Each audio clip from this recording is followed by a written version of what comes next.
دل اتنا ساکت ہو جائے گا یہ سوچ کر ہی رونگٹے کھڑے ہو جاتے ہیں۔ اس باپ کے دل کی کیفیت بھی ہر صاحب اولاد بآسانی سمجھ سکتا ہے، جو محدود ذرائع اور نامناسب سہولیات کے باعث اپنے جگر گوشوں کو لاشا بنے دیکھتا ہے۔ کبھی وہاں سے کھانا آتے ہیں پڑوسیوں سے وہ دیتے ہیں، کبھی یہاں سے آتے ہیں وہ دیتے ہیں۔ اب کیا کروں، بے روزگاری ہے، میں بہت پریشان ہوں، کنگال ہو چکا ہوں، بھی علاج کے لیے کچھ نہیں ہے جو کہاں لے جاؤں میں۔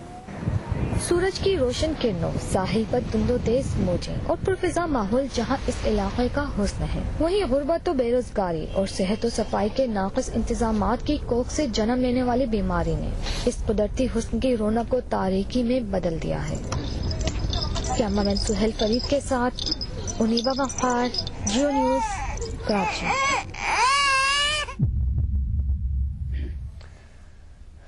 انیبا وقار کی رپورٹ آپ نے دیکھی جس میں اس بستی کے مناظر بھی دکھائے گئے اور وہاں پر بچوں اور بڑوں کو دکھایا گیا جو کہ معذور ہو چکے ہیں۔ Health management consultant doctor Humaira Javed جو اس بستی میں گئی بھی، انہوں نے وہاں پر بچوں کا معائنہ بھی کیا، ہمارے ساتھ اس وقت اسٹوڈیو میں موجود ہیں۔ ڈاکٹر صاحبہ،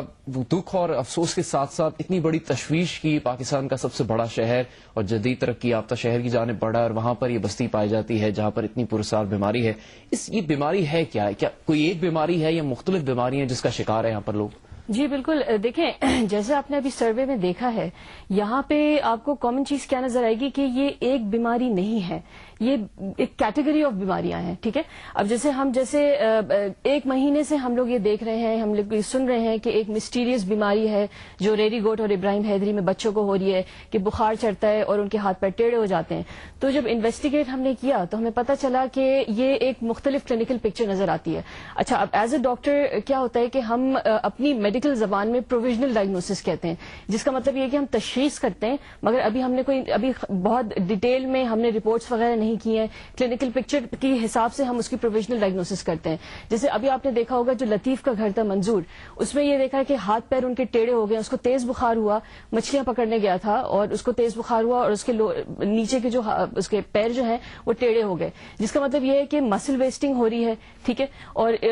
ایک بھائی سے دوسرے بھائی کو ہو رہا ہے، پھر بھائی سے بہنوں کو ہو رہا ہے، یعنی کہ کچھ کنٹیجس ایلیمنٹ بھی ہے۔ تو یعنی کہ اگر آپ یہ ٹوٹل ریری گوٹ میں تقریباً 16 محلے ہیں اور ہر محلے میں ہر گھر میں آپ کو ایک بچہ دو بچہ کوئی نہ کوئی آپ کو یہ انسیڈنس نظر آئے گا۔ تو یعنی کہ بہت ساری چیزیں اس میں جو ایز اے ڈاکٹر جو میں نے چیزیں دیکھی ہیں، پہلے تو میل نیوٹریشن نمبر 1، یعنی کہ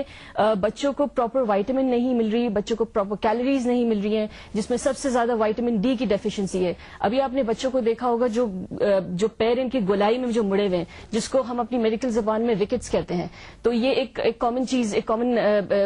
کلینکل پکچر وہاں پر ہو رہی ہے۔ اس کے علاوہ وائٹامن اے ہے، آئرن کی کمی ہے، کیلشیم کی کمی ہے۔ دوسرا پرابلم کیا ہے کہ یہاں پہ نیورولوجیکل سمٹم سب سے زیادہ دیکھے گئے، یعنی کہ دماغ کی بیماری۔ لطیف جو ہے بچہ وہ بالکل وہ بول نہیں سکتا، وہ صرف اپنی آواز پہچانتا ہے، یعنی کہ اس کا اپنا نام پہچانتا ہے، یعنی کہ اس کو ایٹیکسیا ٹائپ کی چیز ہے۔ ایٹیکسیا کا مطلب یہ ہوتا ہے کہ آپ کا دماغ جو ہے آپ کے ہاتھ پیروں کو کنٹرول نہیں کر رہا، تو یعنی کہ کہیں نہ کہیں پہ ایک دماغی بیماری بھی ہو رہی ہے، ٹھیک ہے۔ اس کے علاوہ گردن توڑ بخار کا انسیڈنس بہت دیکھا گیا ہے۔ انفیکشن ضرور ہوں گے کیونکہ اگر آپ نے سینیٹیشن کنڈیشنز وہاں پہ دیکھیں تو ہائیجین کے فیکٹرز نہیں ہیں بالکل بھی۔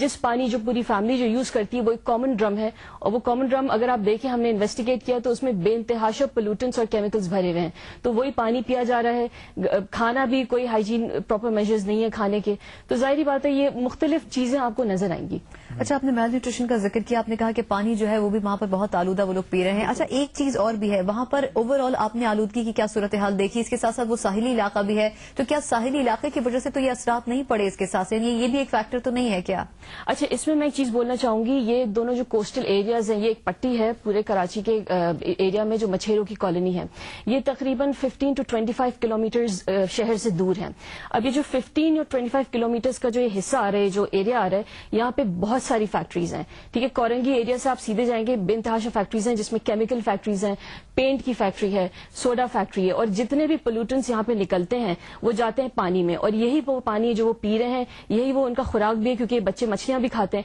اچھا، اس میں چھوٹا سا ایک ریفرنس دینا چاہوں گی، اگر میری بات جاری ہے to people who want to research on this, اس میں یہ ہے کہ 1950 اور 60 کی دہائی میں جاپان میں اس طرح کا ایک سچویشن دیکھا گیا تھا کہ کچھ فیکٹریز تھی نیبرنگ، اس میں مرکیوری پوائزننگ ہو رہی تھی, پانی میں جا رہا تھا. یہی مرکیوری جو مچھلیاں کھا رہی تھی, جو پانی میں جا رہا تھا, یہی وہ بچے وہاں پہ پی رہے تھے. اور ایگزیکٹلی اسی طرح کی کچھ کلینکل پکچر آپ کو نظر آ رہی تھی کہ جیسے اس میں بھی ہاتھ پیر ٹیڑھے ہو رہے تھے, بخار ہوتا تھا اور نیورولوجیکل سمٹمز ہوتے تھے. تو یہ ایک چیز ہے جو تھوڑا سا میں نشاندہی کرنا چاہوں گی, کیونکہ پولیوٹنس آ رہے ہیں ادھر والے ساحلی کراچی کے ساحلی علاقے میں بھی, تو ظاہری بات ہے کچھ نہ کچھ ایلیمنٹ ضرور ہے کہیں نہ کہیں سے جو یہ ہو رہا ہے. اور دوسرا پرابلم کیا ہے کہ پانی آلودہ ہے, دھواں بہت اٹھتا ہے وہاں سے فیکٹریوں کا. تو اگر آپ وہاں پہ جو انٹر بھی ہوگا نا, کوئی بھی ہوگا, وہ جا کے دیکھے گا کہ پورا ایٹماسفیئر بہت زیادہ کروڈڈ ہے. مطلب بہت زیادہ یہ جو بچے جو کھیل رہے ہیں, جو